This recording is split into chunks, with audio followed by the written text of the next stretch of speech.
রথযাত্রার আগে কি দীঘার জগন্নাথ মন্দির উদ্বোধন হবে? পূর্ব মেদিনীপুর জেলার সৈকত শহর দীঘায় পুরীর আদলে তৈরি করা হচ্ছে জগন্নাথ মন্দির। চলতি বছরে এপ্রিল মাসে মন্দিরটির উদ্বোধন হবে বলে ঘোষণা করেছিলেন রাজ্যের মুখ্যমন্ত্রী মমতা বন্দ্যোপাধ্যায়। ঘোষণার পর তোড়জোড় পড়ে প্রশাসনিক মহলে, কিন্তু লোকসভা নির্বাচনের ঘোষণা হওয়ায় থমকে যায় উদ্বোধনের কাজ। আগামী 7 জুলাই রথযাত্রা উৎসব।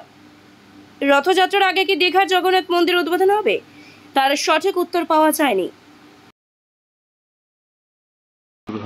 না, আমাদের দীঘাতে যে রথ মন্দির মানে আমাদের জগন্নাথ মন্দির হচ্ছে, সেই জগন্নাথ মন্দিরের ক্ষেত্রে আমাদের শিল্পীরা দিন রাত ধরে কাজ করে যাচ্ছে এবং তাকে সম্পূর্ণ এখনো পর্যন্ত হয়নি, আরও কিছু কাজ বাকি আছে এবং রথযাত্রার জন্য তার জন্য রথও তৈরি কাজ চলছে। কিন্তু বাংলার মুখ্যমন্ত্রী মমতা বন্দ্যোপাধ্যায় তিনি পরিষ্কার বলেছেন, যতক্ষণ পর্যন্ত মন্দির সম্পূর্ণ না হবে তার আগে আমি মূর্তি স্থাপন করব না। আমাদের মূর্তিও চলে এসছে, মানে রথও তৈরি হচ্ছে, মন্দিরও নির্মাণ কাজ চলছে।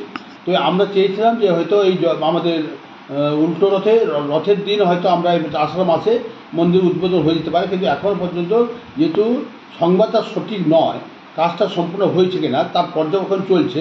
যদি সঠিক কাজটা সম্পূর্ণ হয়ে যায় তাহলে বাংলার মুখ্যমন্ত্রী মমতা বন্দ্যোপাধ্যায় অতি সত্ত্বই তিনি উদ্বোধন করবেন। তো আমাদের বিশ্বাস ভরসা মুখ্যমন্ত্রীর নির্দেশ পেলে তখনই আমরা বলতে পারবো, কিন্তু আমাদের চোখের সামনে আমরা নিজেরা দেখছি কাজ এখনও সম্পূর্ণ হয়নি। আমাদের মূর্তিও চলে এসছে, আমাদের রথও তৈরি চলছে, মন্দিরও তৈরি চলছে।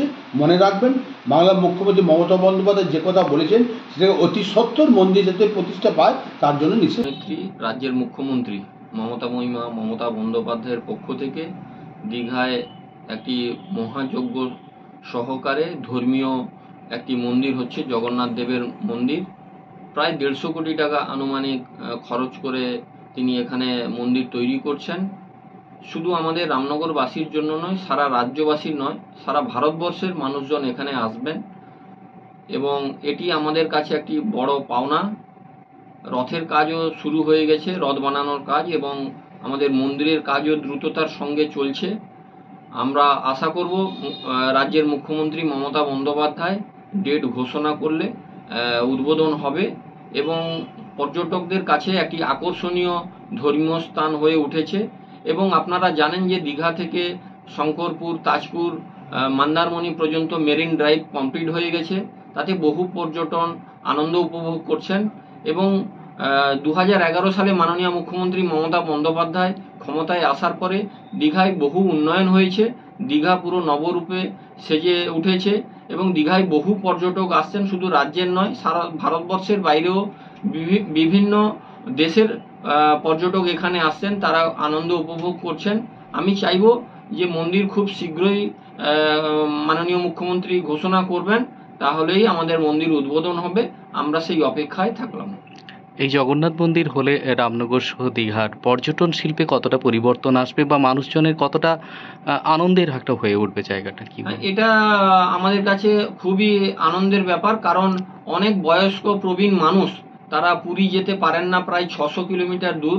তাই আমাদের রাজ্যের বহু পর্যটন এবং বহু ঘরের যারা প্রবীণ নাগরিকরা আছেন তারা এই দীঘার জগন্নাথ মন্দির দর্শন করবেন এবং রথযাত্রায়ও সামিল হবেন। এটা আমাদের কাছে বড় পাওনা, কারণ পুরী সবাই যেতে পারেন না। তাই এখানে আমাদের জগন্নাথ মন্দির তৈরি হলে আমাদের কাছে একটা বড় পাওনা হিসাবে আমরা পাবো এবং বহু পর্যটকও সেখানে এসে আনন্দ উপভোগ করবেন। পুরীর মন্দিরের আদলেই আমাদের মন্দির তৈরি হচ্ছে, প্রায় 150 কোটি টাকা ব্যয়ে। না,